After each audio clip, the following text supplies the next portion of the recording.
I took this video down the other day. Do not waste your money on Star Wars Outlaws because of a comment I saw on the YouTube comment section.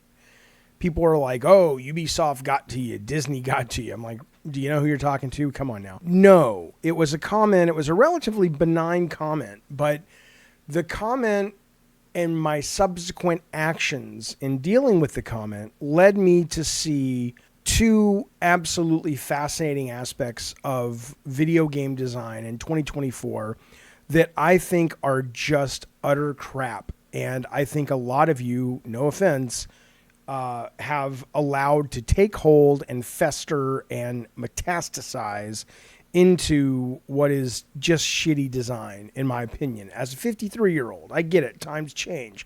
I want to tell you about those. This is not the new Star Wars Outlaws review. There will be one tonight or tomorrow because I have new thoughts on this game.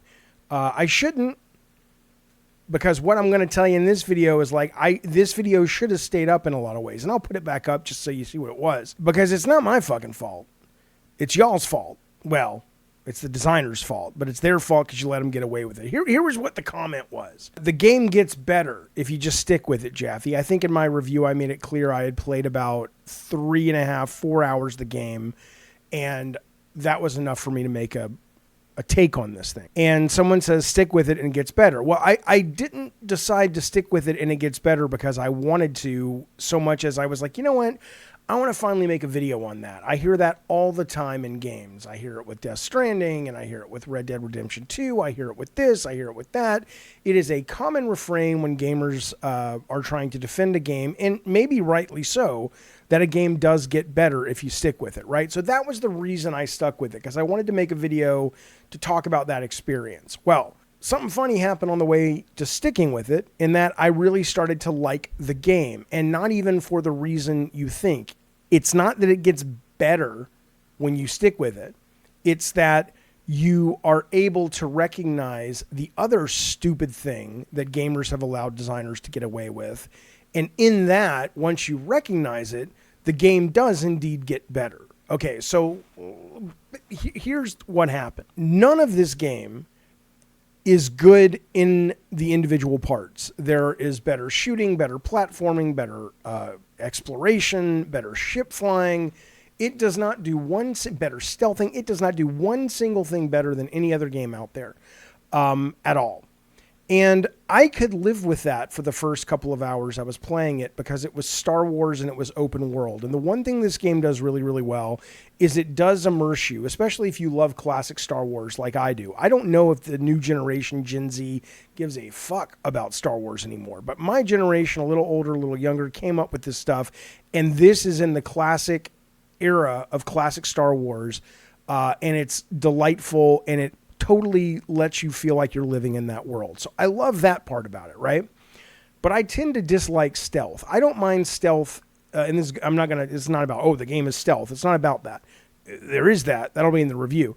But I don't like stealth if it's like Thief or even to an extent Metal Gear. The nice thing about Metal Gear is it lets you solve things in different ways. So you don't have to use stealth. I like stealth when it is one of your many options in your toolkit and you choose to use it or not use it. I like stealth when it's a sandbox simulator like the Arcane guys make, where it's like you can stealth this area or not. And if you stealth it and add exploration, there's probably an easier way to stealth it than just, staying out of the cone of the bad guys, because the level's designed to give you lots of options and opportunities to solve it in different ways.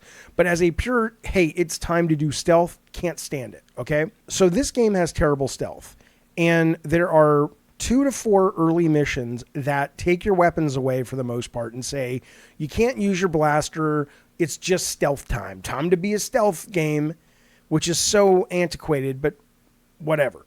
But it's like, you will now play stealth. And if you fail, the fail condition is they send you all the way back to the start, and it hits your reputation depending on what gang you're kind of playing in. It's frustrating, it's slow, it's not fun, and you have to do it. And that's when I said, you know what, go fuck yourself, I'm done. Which is also, not surprising, the time I decided to put up this video, pretty much saying, don't waste your money. But here's the thing I didn't know, and here's the second part. The first part is, hey, the game will get better. Stick with it. No, fuck you. But that's the first part. The second part is this idea that gamers have gotten comfortable, even they defend the practice of designers just abdicating the responsibility of telling you how to play their game.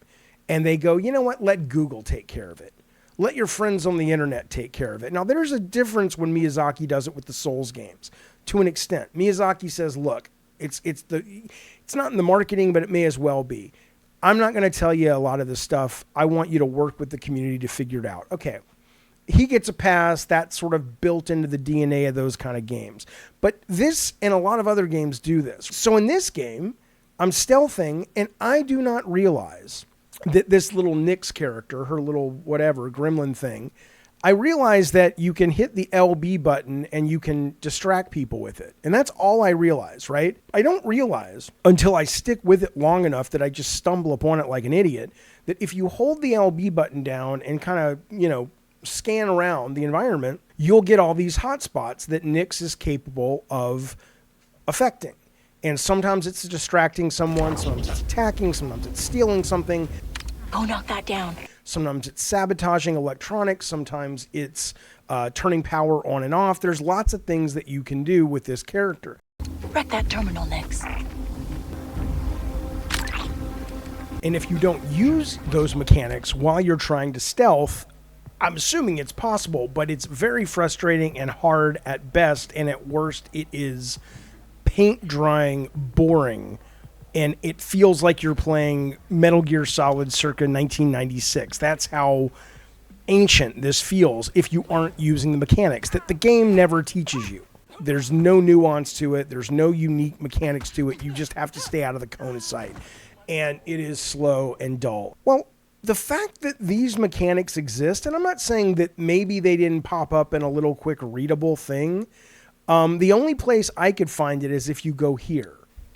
So you have to pause the game, and then you have to go several menus deep in to the data bank, and then you've got to go to tutorials, and then you've got to go actually look up the right tutorial, which in this case is Nyx Sense. Then it says, hey, Nyx can do lots of things. In this case, if you hit LB. And again, maybe that popped up somewhere in the middle of gameplay and I just missed it in the middle of the stealthing and the action. Regardless, there's not that I want some slow, boring tutorial, but there's no making sure the player has gotten the sense of what this is. And I don't think this is just me either, because I asked some other people who had played the game already, people who are like journalists and stuff who had the game a week ahead of time and had finished it. And I'm like, did you know about this? And they said, oh, a lot of the mechanics, they're kind of hidden and obscure, and you have to kind of figure them out, right? Fuck you, Ubisoft. Fuck you, Massive. This is your job. Your job is, if you've built a system into the game, it is to communicate. It's not, the gameplay is not going to Google. You don't get a cookie, I guess, for going to telling your players and conditioning your players, oh, well, we don't have to worry about explaining it. If they get confused, they'll go to Google. Go fuck yourself. Okay? And more importantly, both of these problems, to be fair, start to vanish a little bit with subscription services if they take hold. I'm getting this on Ubisoft Plus. If I was not making a video about what does it mean to stick with the game till it gets good, this would have been deleted and I would have never discovered a really cool Star Wars game. But I stuck with it for that reason. But frankly, I paid $18. I got tons of other games to play on that and other games in general to play. I don't need to play this game. I have no skin in the game. Wait till it gets good. It's going to force game developers, if subscription services take hold, and this is what I've been saying forever, to go, we can't afford to be lazy anymore. We can't afford to just make our intros and mechanics just like, they'll figure it out. No, they won't. They'll move on to something else because they have no invested. There's no sunk cost anymore, right? To be fair, they're not the only games that do it. The games these days make it very confusing what the path is for fun. And they seem to have been okay lately. They've gotten used to this idea that, oh, let the player figure it out. We'll let the player find the fun. They can figure out what's fun. Bitch, that's your job. It's not just this game. Hell, Wukong, one of my favorite games of the year, does it. Okay, I get that Wukong is challenging, but I have so far, and I'm not that deep into it, just into Chapter 3, I have so far not found it to be anywhere near as punishing as the Souls games. And the reason is because I did a couple of things that weren't terribly intuitive based on the way the game presents itself. The first one is because I have this kind of OCD compulsion to collect everything and explore everything, I was able to, like, here's what happens in Wukong if you decide to go off the beaten path. Invisible walls as far as the eye can see. There is no off the beaten path half the time. But then the other half of the time, there is. And there's no visual distinction as to what's beaten path and what's not. What looks like a beaten path with an invisible wall in one section of the same level suddenly is opened up and leads to things you can collect to make the fights easier in another section of the level. Another thing is needing to use the internet, okay? There is a very meaningful, powerful weapon that you can get in this game. But I want you to understand how obtuse this this is. This is ridiculous to me, and I love this game. You collect these Buddha eyes in the game. Then you have to kind of go out of your way to read the menu and read the text. The game doesn't really condition you and say, hey, this stuff isn't just color commentary like most games. This is important stuff in here. Not rules, but just like, hey, you want to learn about the Buddha eyes? You may learn that you can insert them into something. Okay, maybe that's on the player, but it would have been nice if the game would have cued you into, hey, this stuff is not just color commentary. Read this stuff if you want to maybe do better at the game or discover parts of the game that aren't very obvious. I would say that's on the thin line between the player's responsibility and the developer's responsibility. That one's kind of half and half. Here's where it gets terrible. In order to find where you need to put these Buddha eyes in this game, I guarantee you 95% of the people who put the Buddha eyes in the boulder, which where you're supposed to put them, had no idea where the boulder was. Most of them probably didn't even know what they were supposed to do with the Buddha eyes, so they went to the internet and somebody told them.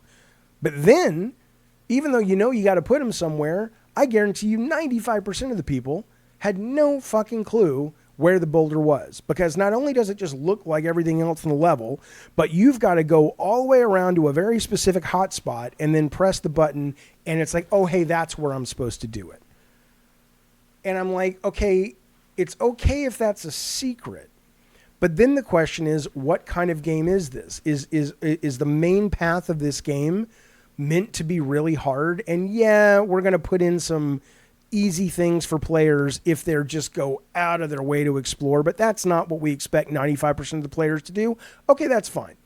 But given that that's not what's happening and everybody is basically aware of these things, I don't know what the game Wukong is supposed to be. Is it supposed to be really fucking hard? And these are just things that they put in almost for their friends, like super hard to find Easter eggs, and we just happen to find it? Or is this supposed to be, no, that's a valid way to play the game? And if it's a valid way to play the game, then are you saying that you need to be sort of a savant? That's a valid way. Either play the hard version and get good with your skill, or be a savant, or be obsessive and explore every fucking rock. Is that what they really wanted? Or did they just not bother to put the training in? So 2 things. The game's going to get better after 10 hours. Fuck you. Number 2, we're going to leave it up to the internet to tell you how to play the game. That's no longer our job. There's no manuals anymore. We're just going to let you do it on Google. And that saves us the trouble, and you've been conditioned to put up with that shit.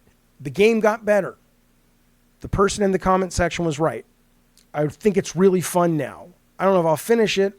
I've put about 12 hours into it now. 28% of the way through the main story at this point. I really am enjoying it more than I comprehended I could.